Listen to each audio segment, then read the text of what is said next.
Everyone faces questions and decisions that require insight and answers as we move forward personally, professionally, and corporately in all areas of this thing we call life in America today. Hello, this is Joe Schofield, and I invite you to tune in every Monday evening from 6 to 7 p.m. as we talk together and hear from key leaders of all ages and backgrounds about your questions. Interesting, informative, intuitive, but always encouraging. Tune us in on BBS Radio Network. Join Pastor Joe and co-hosts Ron Greer, Dr. Paul Hall, Stephanie Thayer, and Dr. Craig Thayer in Raising Expectations.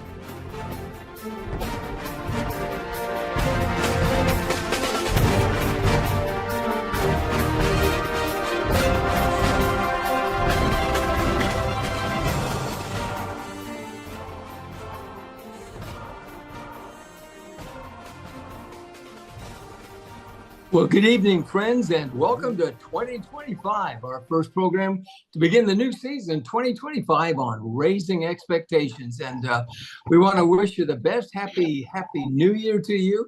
We know God's got great plans for each of us in our individual lives, and our prayer is that He's got special things that you're going to discover that will not only raise your expectations, but draw you closer to Him and just impact everybody around you as they watch what He does in your life.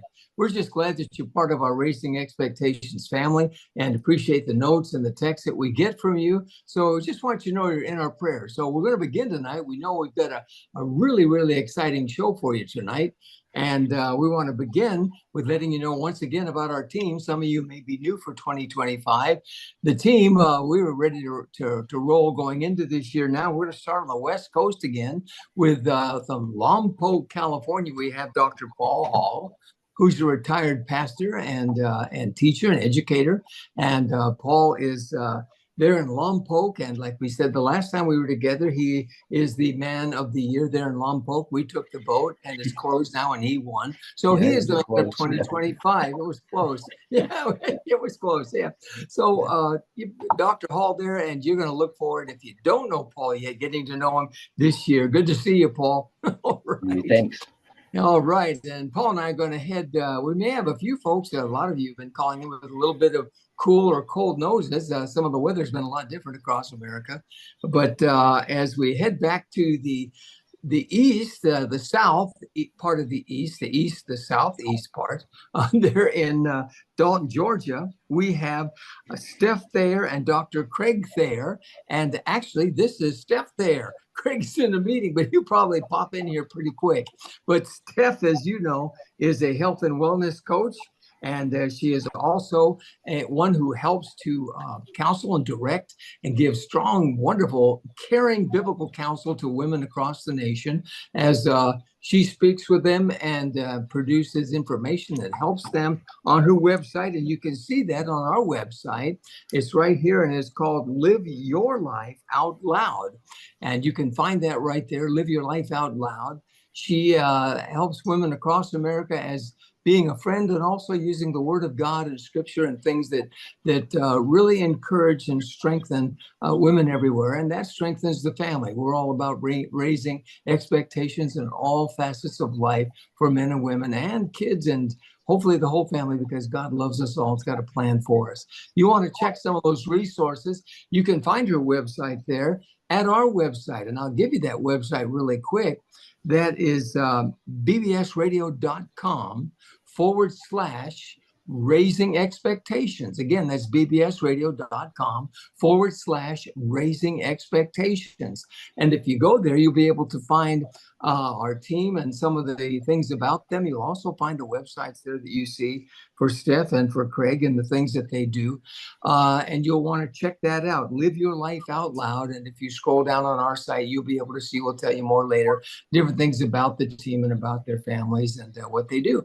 And so we'll be sharing some of those things with you. And boy, we want you to know it's good to be back in 2025, back in the saddle again, and to have TJ with us. TJ's we're praying for TJ. We've got the greatest engineer you could imagine. This young man is just terrific, and he got himself a little cold, so we're praying he feels better, and we appreciate him being TJ on the spot. That used to be Johnny on the spot, but we changed it because he's so good at getting right on what we're doing every minute and of the way. So thank you, TJ. So that is our website there, and that is Dr. Paul Hall, and Steph is there, and Steph's husband is Dr. Craig Thayer, and hopefully you'll see him in a little while if he can get back in the meeting he was tied in.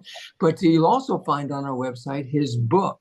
His book on there is called Saved. He is a trauma surgeon and a missionary surgeon, and you'll find some of those things. And his book there on our site, you'll find is called Saved. And it simply is finding God in the ordinary things of life. It's a trauma surgeon's true account of the miracles of his life. And boy, every day when you walk with Jesus, life is a miracle, and you find how he works in the littlest things of life when you watch him every step of the way, each and every day. You want to read the stories of what he did in Craig's life, and that leads to what he does continually now in Craig's life, as he does through Dr. Paul's life, and through each of us, as we hopefully, you and I and all of us, strive to live our lives for Christ and to encourage and give the strength of God's word and build people up and watch what God can do on those expectations. So that is Steph Thayer and Dr. Craig Thayer, and they're there in Dalton, Georgia, all the way there on the East Coast. So also you're going to find, if we all pack our bags and head from the East Coast back towards the central part of the United States, actually Central America, the great state of Texas. And you'll find there, when we get to Texas, Pastor Ron Greer. And he's in the thriving metropolis of McKinney. And Ron is a director, regional director, and speaker, a great counselor with Man in the Mirror. And you can read about him there, what he does out of McKinney, Texas. And they have a great ministry also with Man in the Mirror, where they do men help men to become stronger in their walk with the Lord and understand how God's working in their lives, and to develop the great big word patience, and watch, they may have been through difficult times, but God is always working in those difficult times. And he also directs that ministry, as they all do, towards churches, helping churches to understand men in their church, that they might be all that God's called them to be, and build the ministry of the local church. So important that the church gets out there where people live and touch the lives of people. And Ron's really good at that. They lead with a purpose, and that's it right there. And we just love and appreciate what he does. And it's the same with Dr. Paul there and Steph, and we will be hopefully seeing Craig back a little later. And what he does is the same kind of situation. So as we go into all of this, we'll want you to know that God is working in the lives of these people, as I know he's working in your life also. So we're going to get right into tonight with some questions and things that we have, and we want to get right on the ball for you. We have a special guest tonight. He's part of the family. You know him. He's been with us before, Frank Roberson, and he has his own protection agency, as you know. In fact, I wanted to just read a little of that. As I got to looking at that this week, I got pretty excited to see, as I got the message out to you, the things that God is doing. He is a counterintelligence specialist, a threat specialist, as you know, directs his own Black Rhino Protection Agency. He's the former director and district director at the United States House of Representatives. He's been on Fox, on CBS, and other media, discussing the dangers that we are facing in our nation today, as we talked about, and specifically beginning with the assassination attempts on our president-elect Donald Trump. And then later we talked about what he has been doing even right now. He's been on CBS radio, like I said, talking about many, many things that we're facing that are kind of in a danger zone right now. And you can see some of the pictures there. My favorite one that Frank puts out there is right here. This is the Texas version of the Black Rhino. And there you see it right there. Frank is a great. That's a good one, huh, guys? But yeah, I think that's awesome. You know, you guys. So yeah, I had to put that one up. Thanks, TJ. That's really good. So, and then the event is we're looking at. We want to welcome Frank on, and Frank, we welcome you with, once again, the round of applause. It goes left to right to raising expectations. Good to have you back with us tonight.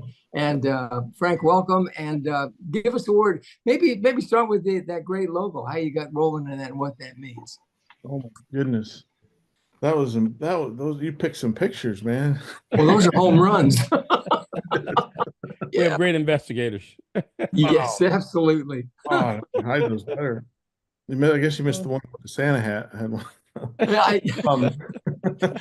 We got that one. We'll get right on that. We'll get right on that.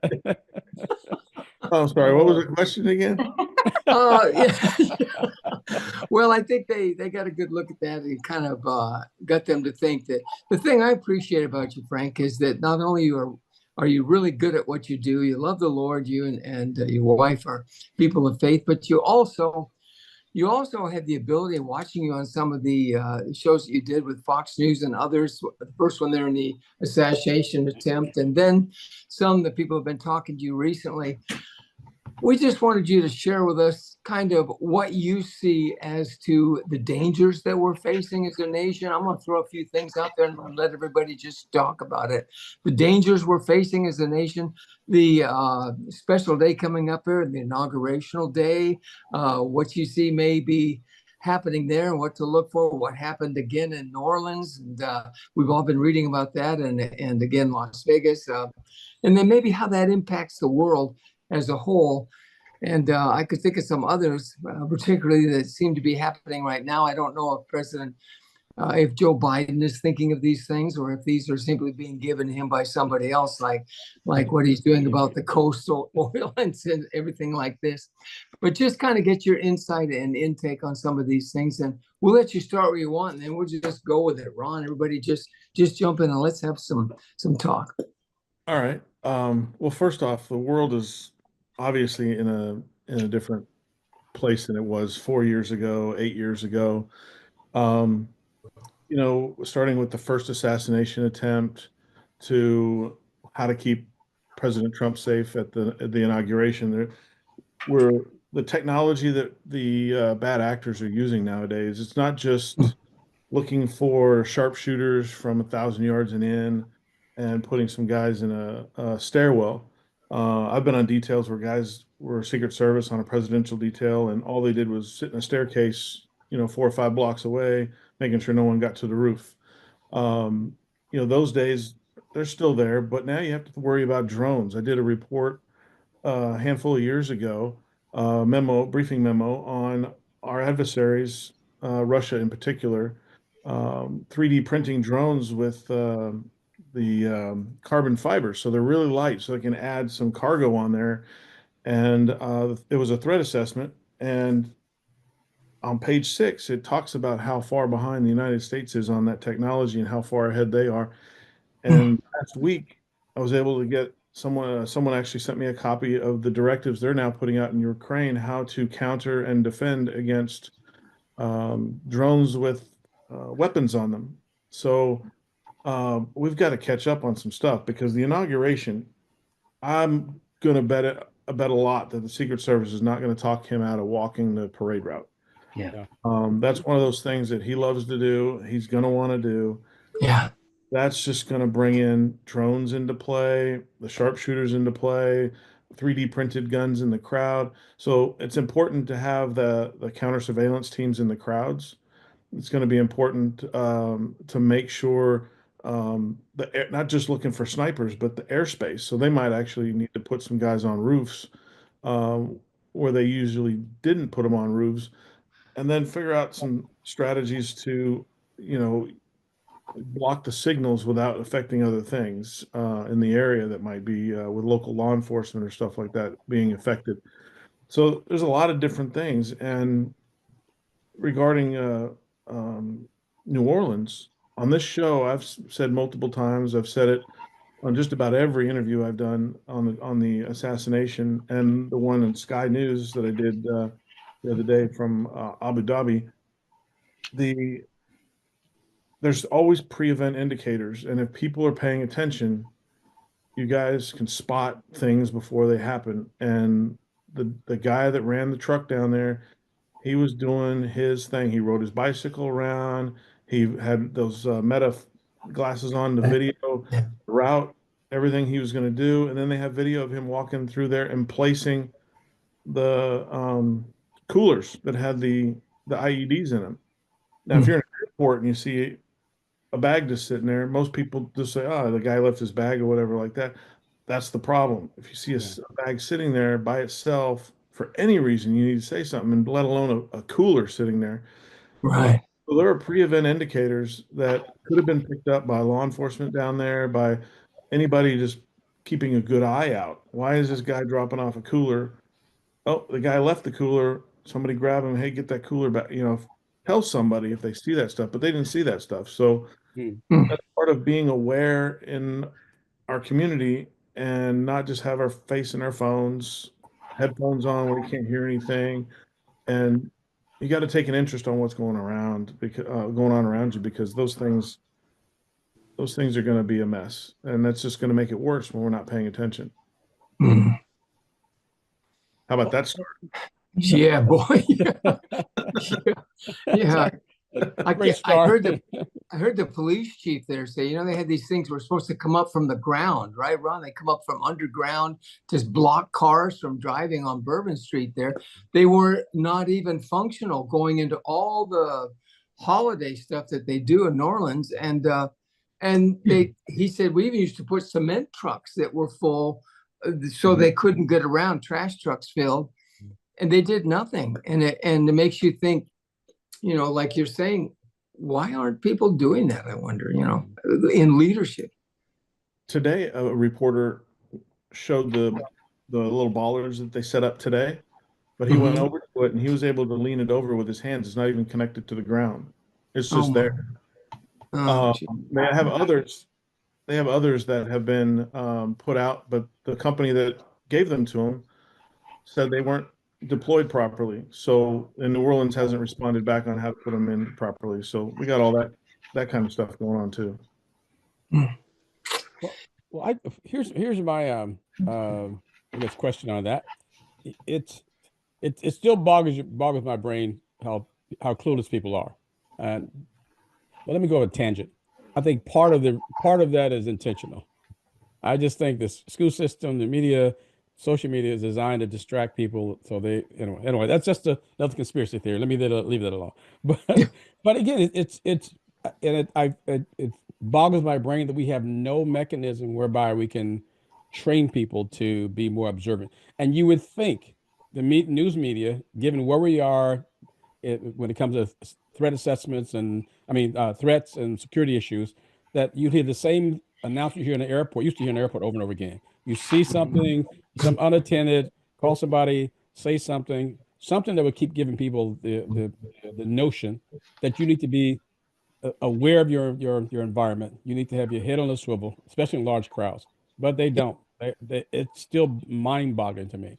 And the thing in New Orleans, I'm thinking he has spent a lot of time, as you said, spent a lot of time surveying, studying, because who knows that the barriers won't stop a truck unless you were there studying and looking at that beforehand. Who knows? How do you know where to put the IEDs unless he's been there beforehand? But you can't walk down Bourbon Street, after it's full of people, decide where to place something. It just Yes. It's tough because I think he was behind the schedule or something. I know he was walking around about 1:00, but to do that at 3:15 when everybody's already gone, he's placed the devices and he's got the remote in the car with him. Right. He gets out and starts shooting. I think he had plans on parking somewhere and he couldn't get there. Maybe that was a distraction because he couldn't drive his truck. The only way to get his truck down there was to run everybody over, and he decided to do that instead. But I think he had alternative plans. But I've said many times that the bad guys do as much advanced work as I do. Yeah. And you guys and the viewers, there are guys around the country like me that do a training called the SAFE program, which is we teach situational awareness for everyday people to be able to recognize, set baselines in the crowds that they're in. And it helps. We've had some people go through that class here at the Arlington Chamber of Commerce and a couple other groups that I've done that talk to that have called me a couple weeks later and said, hey, I noticed this and I noticed that. And I saw some guy twice and I was waiting to see him the third time, because I always talk about that one. But, so there are people that do that class and we do that. We do it on Zoom. We can do it however, but we do those classes. And it's important because, yes. And people think you're overzealous. People think, oh, you're just, hyperbole and just a worry word or whatever you want to call it. But those things can save your life. Seeing the same guy 3 times following you around can save a female from getting attacked in the parking lot. Yeah. I mean, everybody thinks it's overboard until it happens. And Exactly. then it's why didn't you do something? Yeah, where were you? That kind of thing. Right. Yeah. Yeah. That brings to mind also some part of my frustration with a number of large churches. They have security, but there's no sort of training and expertise on place. And you would think, especially here, you've got Mhm. 10,000, 15,000, 20,000 people in a church building, Yeah. Yeah. and you've got I can spot maybe 10 or 12 security guys, Yeah. but there's no coordination. There's no Yeah. anyway, their doors open all over the place. I will Mhm. say, the church, anyway, I won't name the name. They hired I think he's an ex-CIA agent or ex-Secret Service guy in charge of security now. And somebody finally got a clue. So instead of having all the doors around the entire church open all to everybody anytime, they finally started funneling people through one or two doors. There's a number of changes they made, and I praise God for it, because he And they- finally had somebody who was security minded that came in and say, listen, here's some things you need to do. And on top of that, offering people in the church, deacons and officers, the same kind of training you were talking about. But they need more training. And maybe I'll send you a text. They do, yeah. Go. There's a church in Bedford that I was protecting the pastors, and they brought in three guys like me. We all had the radios, but we were basically backup, because what happens is they will, and I've seen this at multiple churches, is there'll be a couple of guys in the congregation that have their concealed carry permit, and they decide to volunteer for it, and they're not trained. They're Right. reactive. They're not proactive. And we're hired at this church, even though they still had two police officers, because police officers are trained to be reactive and not proactive. Right. So a trained protection agent can actually find out and do the body language thing, do the whole thing, and find all the little key indicators that somebody is there to do bad. Where most likely, unless it's a completely obvious situation, the police officer that's assigned there is going to be reactive and going in and after the fact. So I applaud the churches that go out and get somebody from law enforcement, or not particularly just law enforcement, but a protective service side of law enforcement Yeah. to help them out. Absolutely. Someone was saying the other day, we need an Israeli mentality, basically, to get to that place. And that would mean that not only with the people, like we're saying, but the law enforcement may have to take a whole different look. And of course, the FBI, I don't know what we know and don't know where that stands, Mhm. Well, Yeah. let me ask you another question on the Yeah. New Orleans deal. So give me your opinion. Trained, radicalized, and then sent out as a part of a bigger group of people, or just an individual? Because I do have a person in Washington who tells me something that scares the heck out of me. But I'll get your input on it. Yeah. One thing that you do and that you're supposed to do in my position is, one, no complacency. Everybody's a threat. And you have to have imagination, and there's no such thing as coincidences. Yeah. Well, you said everybody's a threat. You said, right? Yeah, everybody's a threat, right? Did you hear that, honey? But I'm not paranoid. Recording for her. I was at a networking group a couple weeks ago, and I was just joking around, and I used an old General Mattis quote for our company motto. I said, our company, because everyone's doing little things at the end of their 30-second thing. Right. They're doing mottos, and I said, our motto is, be gracious, be polite, but have a plan to kill everyone you meet. And one lady in the crowd goes, "What? Oh my God!"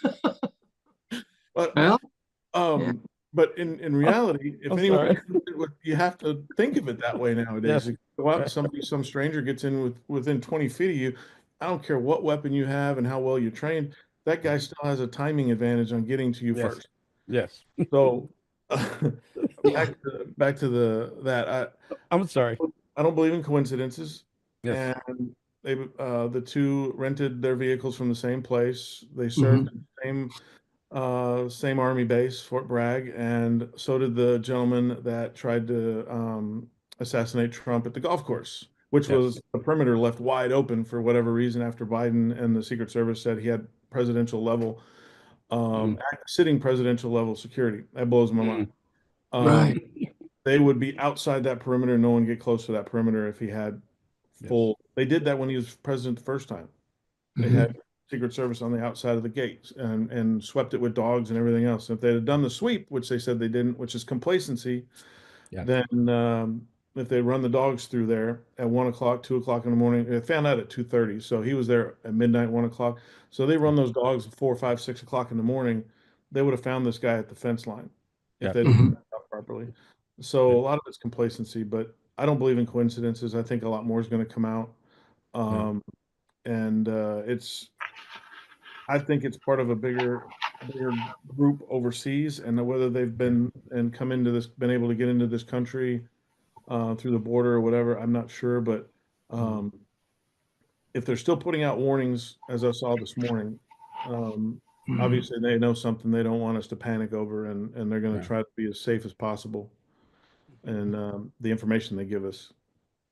Well, I have a friend who's there in an agency who swears to me that they know for a fact they have there's more than 1,000 either Al Qaeda or ISIS related or trained folk who are in the country. Yeah. Any hear anything like that at all? I've heard something similar, but not that extensive. But here's one question I have: the video they said they had of 3 people helping him put stuff in the back of the truck. What happened to that? All of a sudden he's by himself. All of a sudden they're looking for 3 people. Have a video of them helping him put stuff in the truck, and then now the video's gone, and they don't have. They've not brought up the other 3 people. Originally, remember, the FBI didn't call it. It said it was not a terrorist attack. It's not a terrorist threat. Yeah, she was replaced overnight by somebody from DC, which now we don't have the connections. Now we don't have the video of the 3 people helping him put the stuff in the truck. So there are questions there, but I don't know. I mean, so you think it's incompetence or just mistakes or intention? I was shocked. Good question.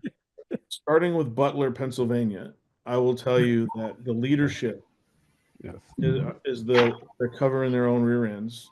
They're making decisions based on complacency. Butler should have been at least 1,000 yards, that situation never would have happened. There's no drone flying over, no kid parking in the law enforcement parking lot, and an officer that's just leaving for duty radioing, "Hey, some kid just parked in our lot," and nobody goes checks on it. None of that stuff would have happened if the perimeter was set the way it was. And that decision is made at the field office in Pittsburgh. Because the lady in Philadelphia, and they had the UN General Assembly going on, and they had not enough agents to put on Donald Trump that day, so they brought in guys from Homeland Security who are not trained as protectors. So they don't even know what to look for. The counter surveillance teams were not in the crowd, which would have picked up on what the crowd was saying. Look at the guy on the roof. There's a lot of complacency, and then there's a lot of the I think the acting Secret Service director, one thing that he did say in his hearing was the lack of imagination. Because the first thing I learned from a Secret Service agent before I got started in this business was, if I didn't think about it, the bad guys have already thought of it. Right. And if you're going out there and standing on the stage in Butler, or you're the chief of police or whoever, I found out there's people in charge of the scenario there from the New Orleans Department of Homeland Security or Louisiana. If you're walking through that area, try to keep it safe, and you can't imagine a truck driving down that road after having one in Germany a couple weeks ago, and of course 2016, which led to them buying the bollards in the first place. Exactly. Imagine somebody driving up on the sidewalk past the police cruiser that was parked at the entrance of it.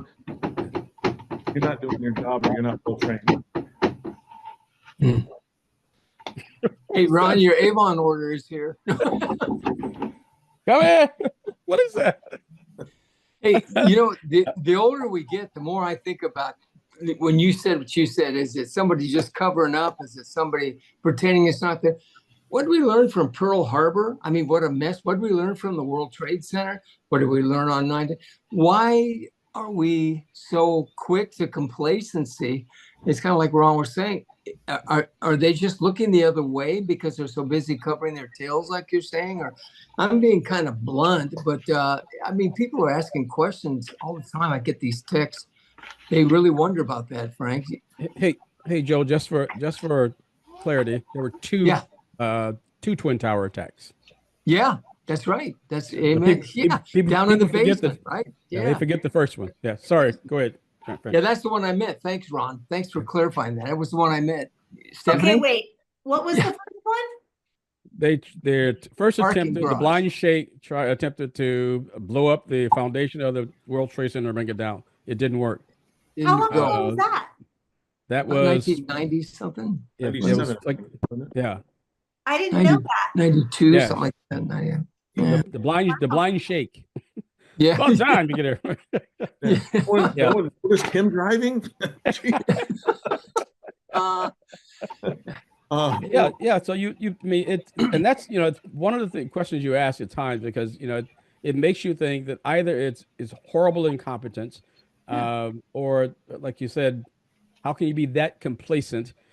If we were talking 1975, 1979, I understand the complacency.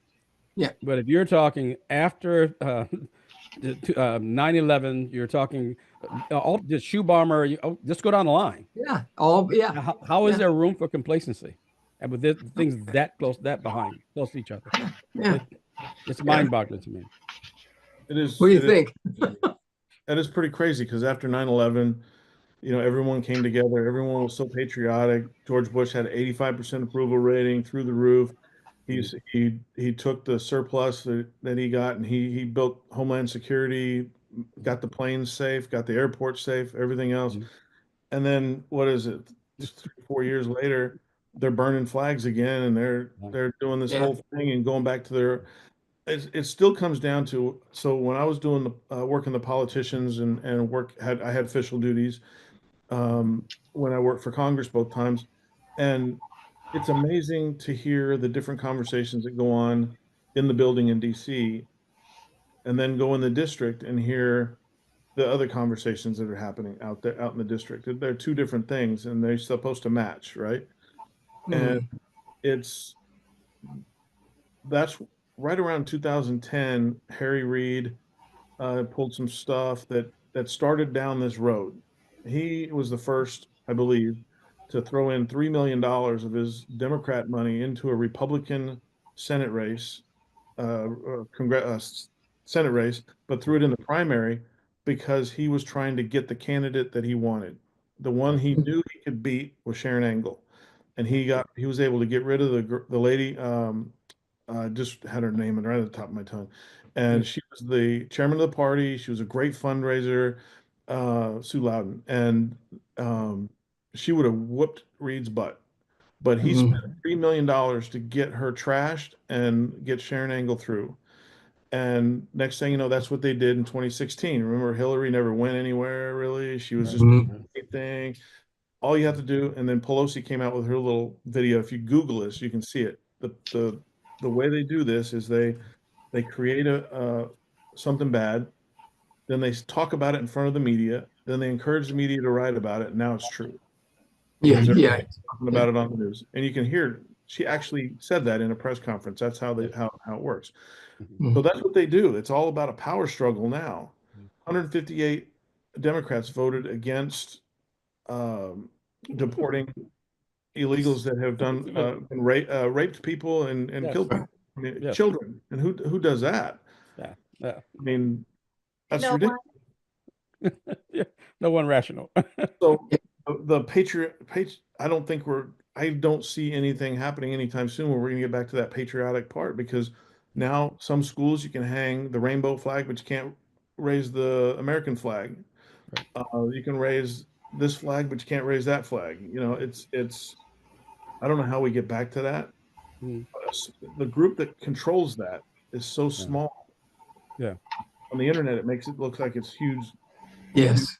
Huge thing, but it's less than 10% of the population that is driving these narratives, and then you got George Soros out there funding it all, and Yes. it all come to life. So Yeah, well, give him the Medal of Freedom, Yeah.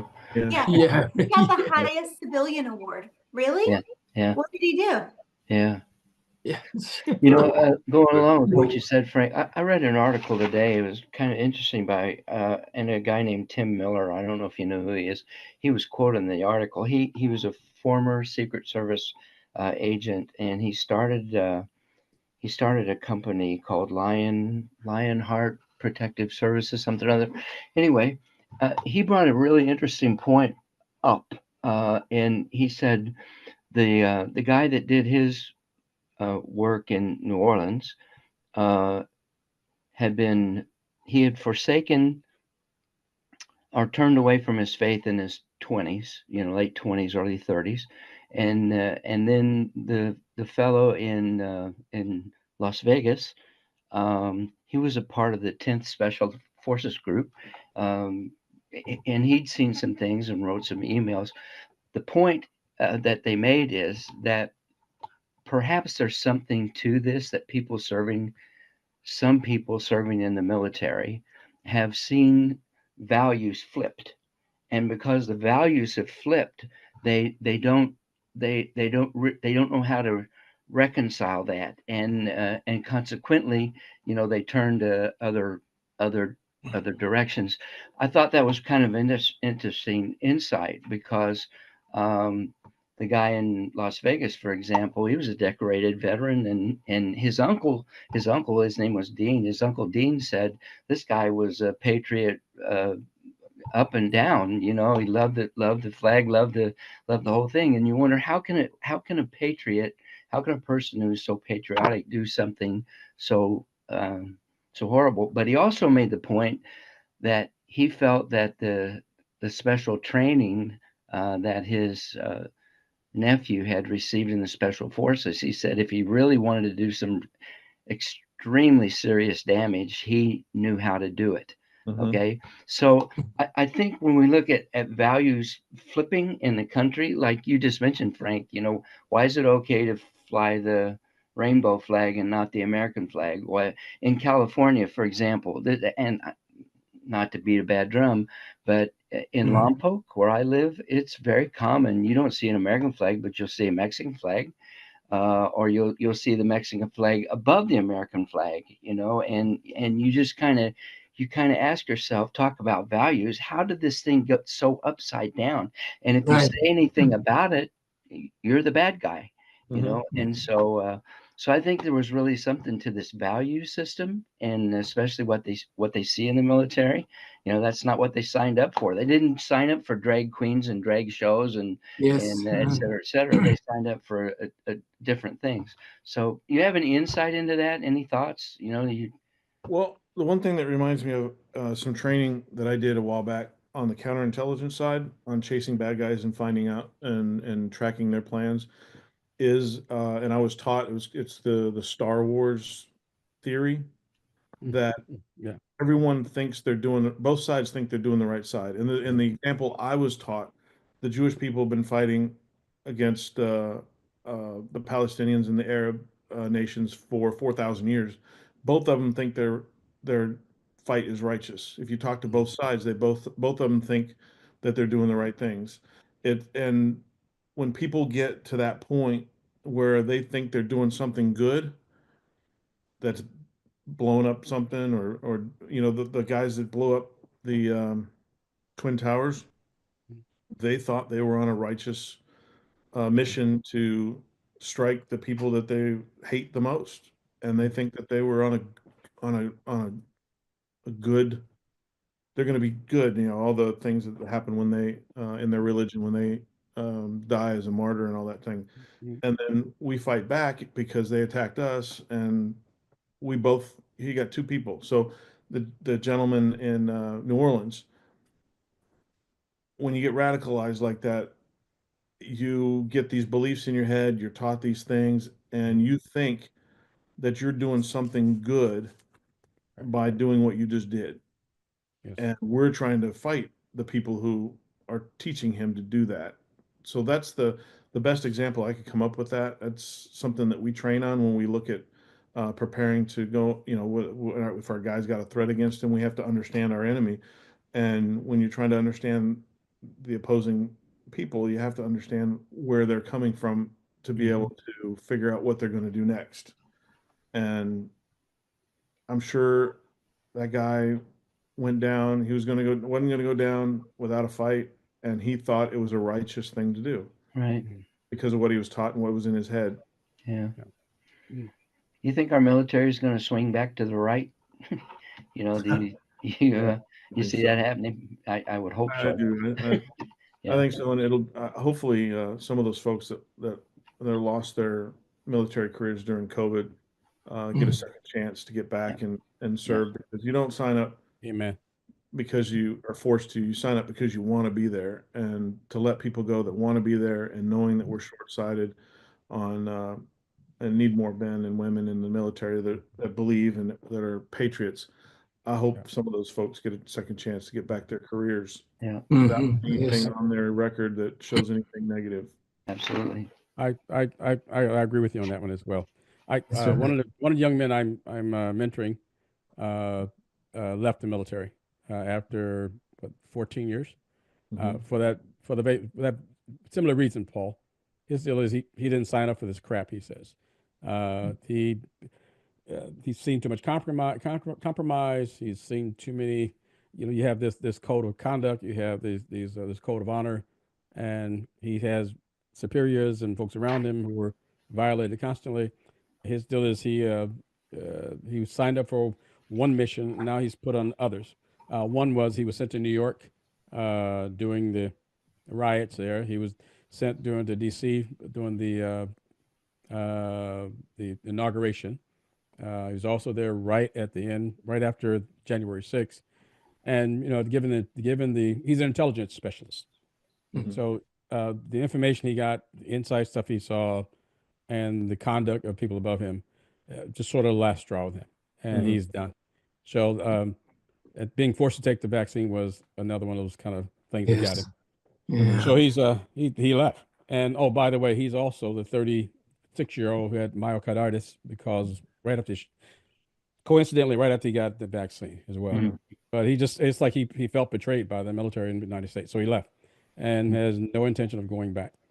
So it's just the number of military people I know and talk to. It's the same sort of deal. They're sort of waiting for somebody to come in and get this train back on track. And I'm hoping the same thing, that new administration comes in and corrects Yeah. it. But and now the difficulty is, I think people don't understand, is it's a long-term process Yes. because it's Yes. gone way off track. So this is a multiple year thing to do to get back in line. Touching on, say, the assassination attempts in the Secret Service, you know, they had 1,500 agents totally just leave when new leadership came in because they were doing the DEI stuff, and Yes. and a lot of guys that I've seen and a couple of them that I've talked to, it just became unbearable to be able to be there because they're not promoting and putting people in place because they have the seniority and they've been there and done that and that type of thing. But all the politicians then on both sides, all they wanted, we need more guys. We need more guys. We Right. need more funding to get more guys. But that is not going to fix the problem this year, because it takes about a year and a half before a brand new agent is ready, trained, and expected to be able to perform on a presidential detail. Right. You don't just get hired and come out of their academy and then get shoved in there. You start doing other things. It takes a long time because, you know, even a regular, I was taught this by the guys that trained me from the California Highway Patrol dignitary protection teams. Even though they were a motor cop for 10, 15 years, when they were approached about doing the dignitary protection side of it, they had to go to 6 months training. Right.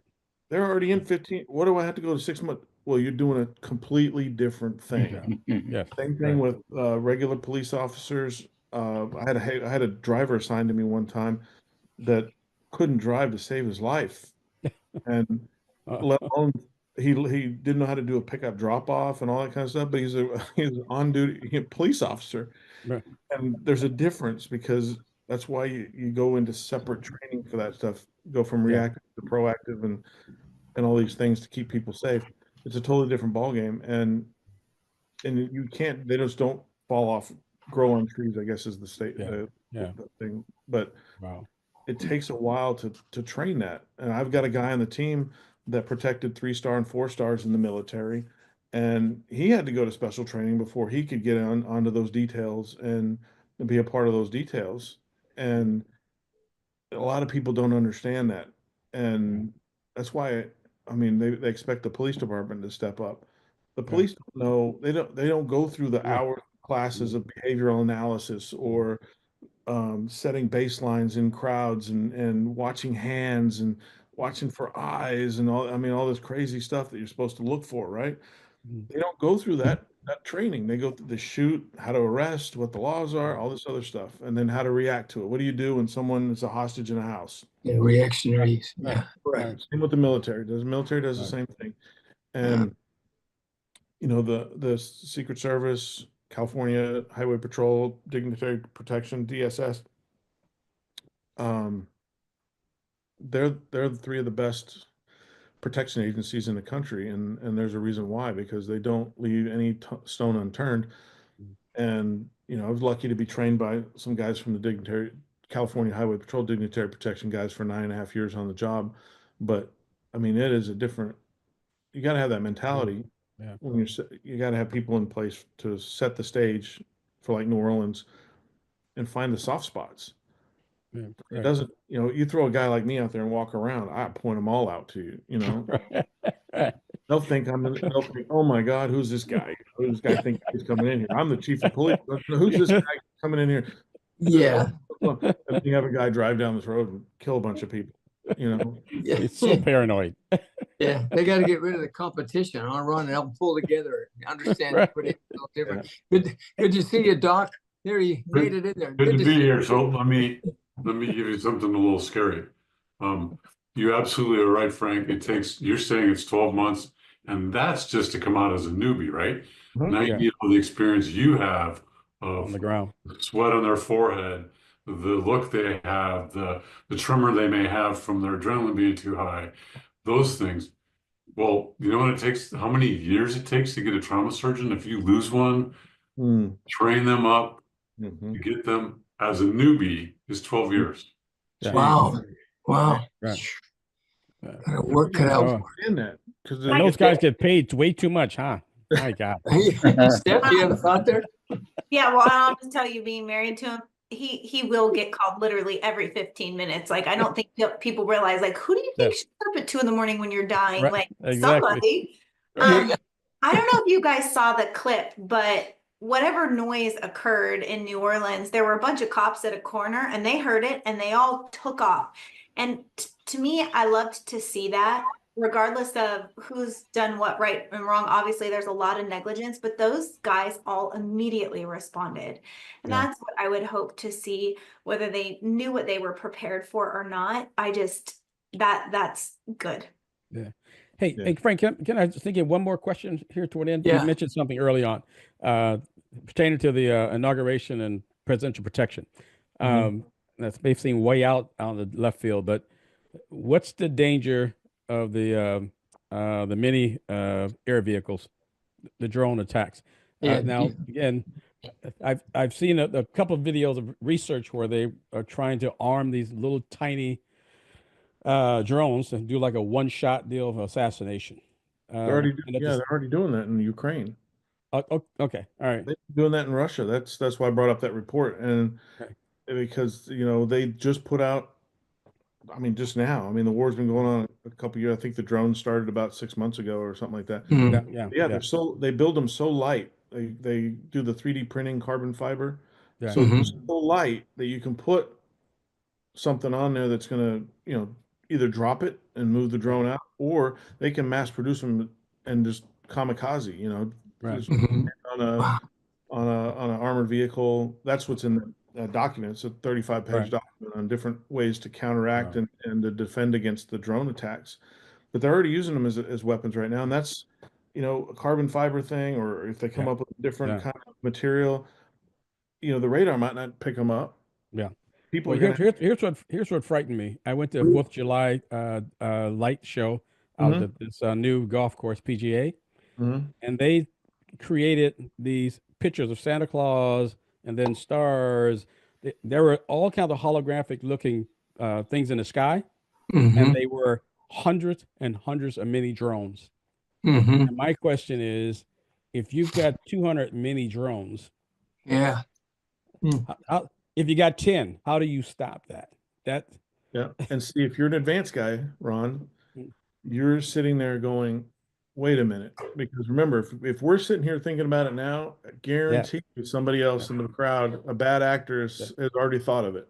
How do I Yes. slap something on there that's going to explode when it hits the ground where we're, whatever. And then Secret Service, what are you going to do? You can't shoot them down with a handgun.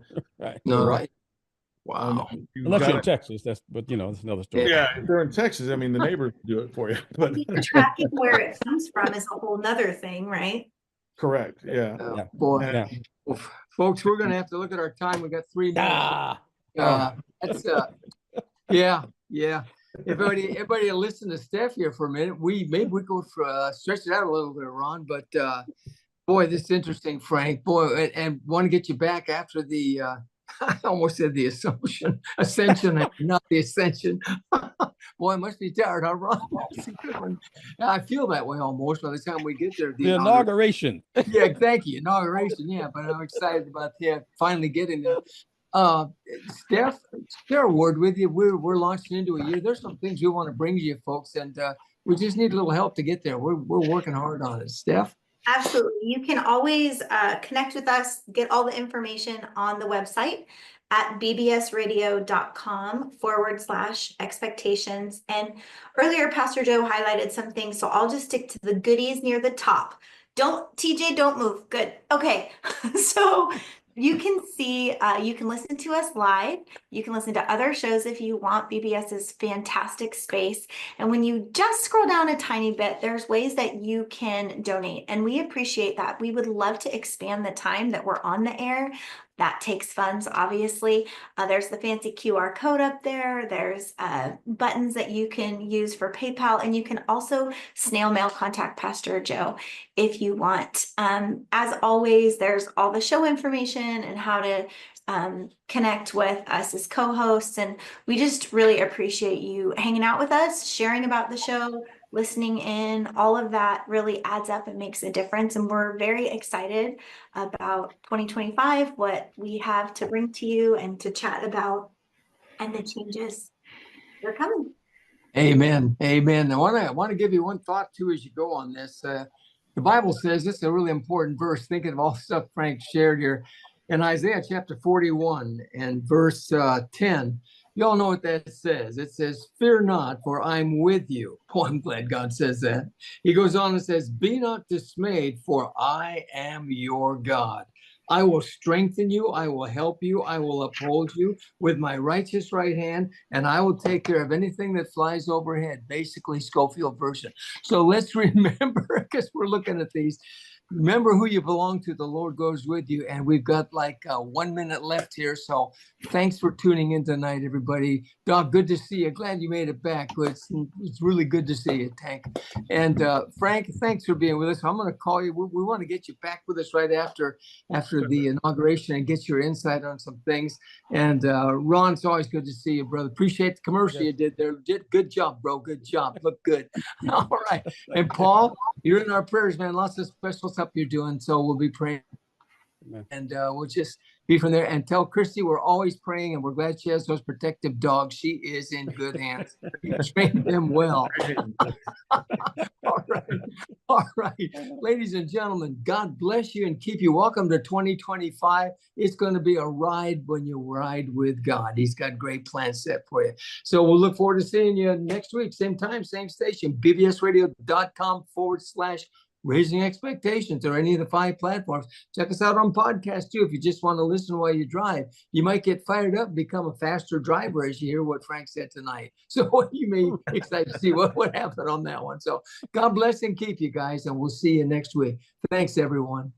Thank you. Thank you, guys. Bye. Thanks, Frank, again. Bye, guys. Bye. Thanks, Frank. Friends, thanks for joining us on this week's program of Raising Expectations. We profoundly hope you found it engaging and at times humorous, but most of all, uplifting, so that we may, with you, one topic at a time each week, become more encouraged to move forward to an exciting future in, as we always say, this thing called life in America today. So let not your hearts be troubled, your family, finances, faith, freedom. It can be a great future as we talk, listen, respect, and pull together. Please let me hear from you. You can reach me at 972-922-8556. That's 972-922-8556, or Joe Schofield on Facebook or LinkedIn. It'd be a pleasure to know you, and we hope you'll listen in again next week on the BBS Radio Network.